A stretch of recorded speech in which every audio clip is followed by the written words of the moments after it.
그날 밤 나는 경비실 문을 잠그지 못했다. 손이 떨려서 열쇠가 자꾸 바닥에 떨어졌다. 주우려고 허리를 숙이는데 갑자기 뒷목이 확 당겨왔다. 진짜로 목이 조이는 것처럼 숨이 막혔다. 불과 10분 전까지만 해도 나는 괜찮은 사람이었다. 아니, 적어도 사람이긴 했다. 그런데 그 순간 한 주민이 엘리베이터 앞 수십 명이 다 듣게 이렇게 소리쳤다. 일은 넘어서 뭐하러 일해요? 집에 가서 쉬어야지. 이딴 식으로 일할 거면 차라리 그만두세요. 그 말이 끝나자마자 주변 사람들이 일제히 나를 봤다. 아니, 봤다가 고개를 돌렸다. 그게 더 아팠다. 그날 나는 사람들 한가운데서 완전히 투명 인간이 됐다. 나는 올해 73이다. 젊을 때는 부산 항만에서 짐 나르는 일을 했다. 하루에 12시간씩 어깨가 까지도록 그렇게 30년을 일했고 두 아들을 대학 보냈고 65살에 정년퇴직했다. 그 다음이 문제였다. 집에만 있으니까 말수가 줄었다. TV만 보고 밥만 먹고 산책만 하다 보니 말 그대로 늙는다는 게 뭔지 알겠더라. 아내가 먼저 말했다. 여보, 당신 요즘 표정이 없어. 뭐라도 해야 할 것 같은데. 그래서 시작한 게 아파트 경비였다. 월급은 적었다. 하지만 나는 돈보다 사람 소리가 그리웠다. 안녕하세요. 수고하세요. 고맙습니다. 그 짧은 말들이 하루를 살게 만들었다. 처음 반년은 정말 괜찮았다. 아침마다 출근하는 사람들한테 인사하고 아이들 등교할 때 횡단보도 지켜주고 어르신들 장바구니 들어주고 비 오는 날 우산 챙겨주고 가끔 택배 정리하다 보면 젊은 엄마가 커피 한 잔 갖다 주기도 했다. 아저씨, 더운데 이거라도 드세요. 그럴 때면 진짜 보람 있었다. 나도 누군가한테 필요한 사람이구나. 그렇게 느꼈다. 하지만 사람은 익숙해지면 존재를 잊는다. 반년이 지나자 인사는 줄었고 커피는 끊겼고 눈은 마주치지 않게 됐다. 그래도 괜찮았다. 그게 당연한 거니까. 문제는 따로 있었다. 305호 주민, 40대 후반쯤 되는 남자였다. 이 사람은 늘 뭔가 불만이었다. 주차 자리가 마음에 안 들면 경비실로 전화했다. 경비 아저씨, 왜 제 차 앞에 다른 차가 막아놨어요? 당장 치워요. 새벽에 택배가 늦으면 또 전화했다. 경비는 도대체 뭐 하라고 있어요? 월급은 공짜로 받나요? 나는 늘 고개를 숙이고 사과했다. 죄송합니다. 나이 들면 고개 숙이는 게 제일 빠르다는 걸 그때 깨달았다. 그날은 토요일 저녁이었다. 아이들이 놀이터에서 공놀이를 하고 있었다. 조금 시끄럽긴 했지만 주말인데 뭐 어떤가.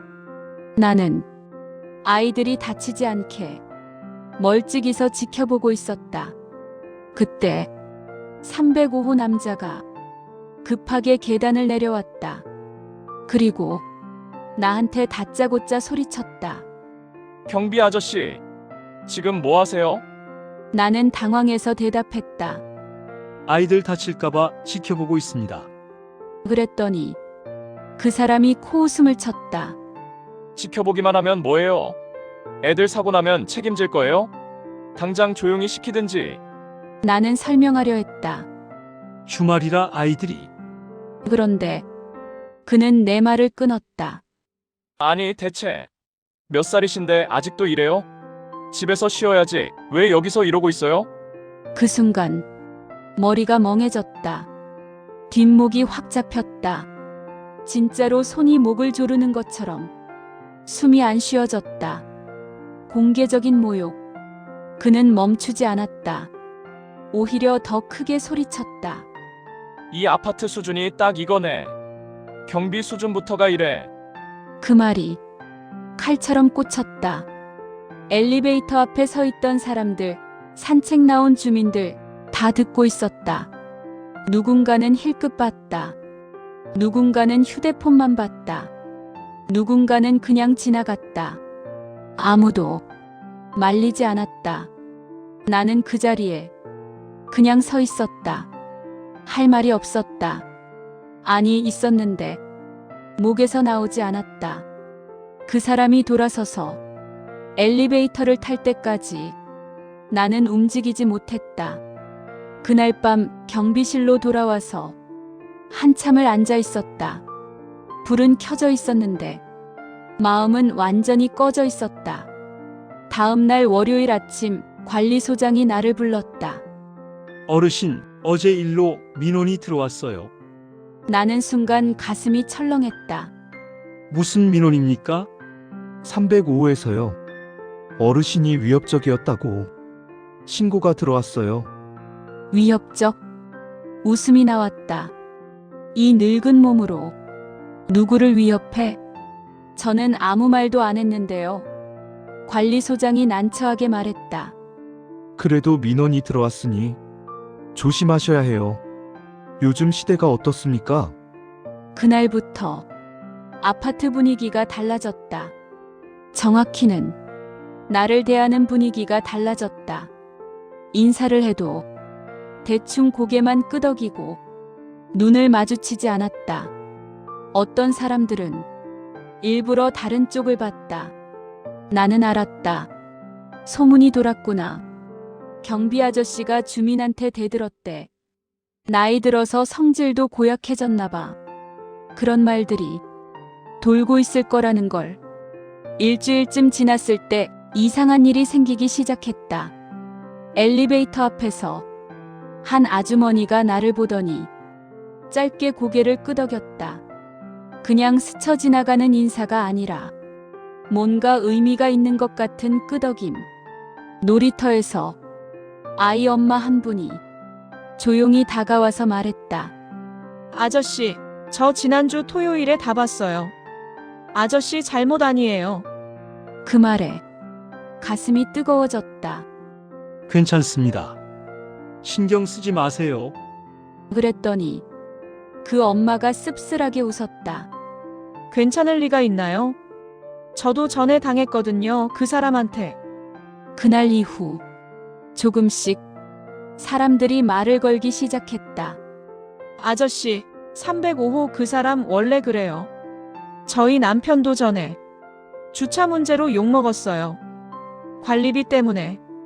관리소 직원한테도 고함 지른 적 있어요. 나는 그제야 깨달았다. 그날의 일이 나만의 수치가 아니라 여러 사람의 기억이 되고 있다는 걸. 그리고 사람들이 조용히 움직이고 있다는 걸. 2주일쯤 지났을 때 관리소에 이상한 현상이 생겼다. 305호에 대한 민원이 하나둘 들어오기 시작한 거다. 305호 주민이 복도에서 큰 소리로 통화합니다.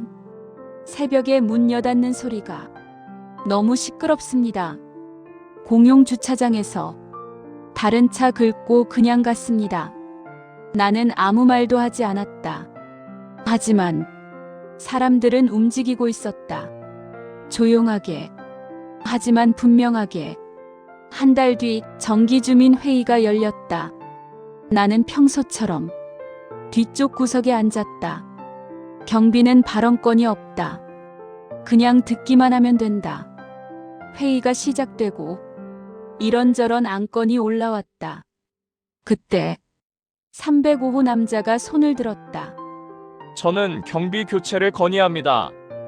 현 경비는 너무 나이가 많고 업무 태도도 불량합니다. 순간 회의실이 조용해졌다. 나는 고개를 숙였다. 이제 끝이구나. 그렇게 생각했다. 그런데 누군가 일어섰다. 802호 아주머니였다. 저는 반대합니다. 경비 아저씨는 항상 친절하고 성실하십니다. 그러자 또 한 명이 일어섰다. 1204호 남자였다. 저도 반대합니다. 오히려 305호 주민의 과도한 민원 제기가 문제입니다. 그리고 또 한 명, 또 한 명. 사람들이 하나둘 일어서기 시작했다. 저도 305호한테 피해봤습니다. 지난 토요일 놀이터에서 있었던 일, 저희도 다 봤습니다. 경비 아저씨한테 한 말 너무 심했습니다. 주차 문제로 저희 남편한테도 욕했어요. 관리소 직원한테도 소리 지른 적 있어요. 사람들은 각자의 경험을 말했다. 작게 하지만 분명하게 305호 남자는 처음으로 말이 없어졌다. 얼굴이 빨개졌다가 하얘졌다. 관리소장이 정리했다. 그럼 이번 안건은 경비 교체 건의를 기각하고 대신 305호 주민에게 공동체 생활 개선 권고를 하는 것으로 하겠습니다. 박수가 터졌다. 크지 않았지만 확실했다.